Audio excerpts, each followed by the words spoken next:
Jamen, jeg lærer som sagt guitar over lidt, men, og jeg er her på FVU, fordi at jeg synes, jeg selv trænger til at få lært noget mere dansk. Nu har jeg taget dansk, jeg har ikke taget matematik, men gerne for det.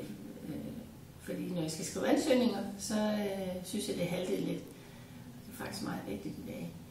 Og jeg synes, det er et rigtig godt tilbud, vi får tilbudt. Fordi at, det er jo gratis. Det ser jeg stor pris på.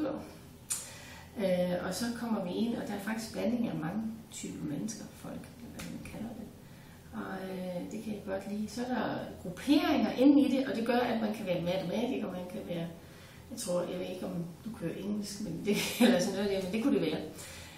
Og så kan man dele sig op, det synes jeg er rigtig godt. Og så kan man så tage de forskellige trin.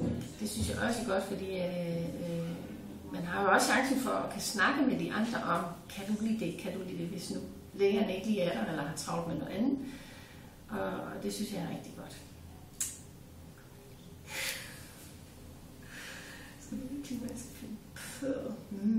Men kan du fortælle om din udvikling i værkstedet? Jo, ja, det var godt. Min udvikling, det var jo, at jeg startede på trin 1. Jeg skulle nemlig det der sætte i gang, eller hvad kalder man det. Og der fik jeg sådan en prøve, og det, der fandt jeg så ud af, at jeg godt kunne være bevilget hertil. Eller jeg kunne godt få det. Og prøvede jeg, altså, fordi jeg er jo sådan set lidt angst for at gå til prøve. Det tror jeg faktisk, der er mange af. Og der er det altså rart at komme herover. Det blev meget, hvad kan man kalde det, meget fokuseret på én.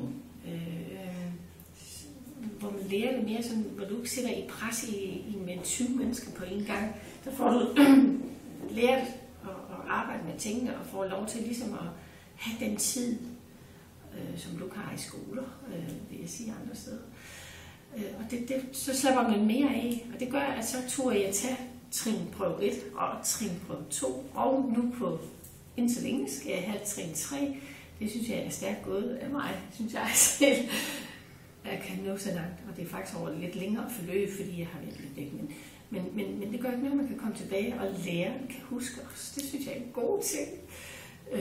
Hvor det hurtigt lige, man falder hurtigt ind i gruppen, eller grupperne, hvis man kan sige det, og læreren finder hurtigt, hvad er det, man lige var i gang med før, ikke? Den sidste trin prøvede man var til. Det synes jeg er positivt. Jeg kan kun sige, at det er et rigtig godt stykke redskab, man har fundet på her. Som også der ikke lige, også fordi jeg er ældre dame. Og det gør, at jeg sidder sammen med alle de unge mennesker, og det er faktisk skideskægt. De tror mange gange, at jeg også er ung.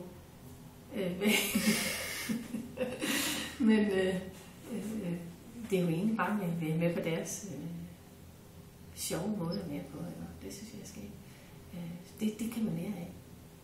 Ja. Ja. Skal jeg sige det? Det behøver du ikke.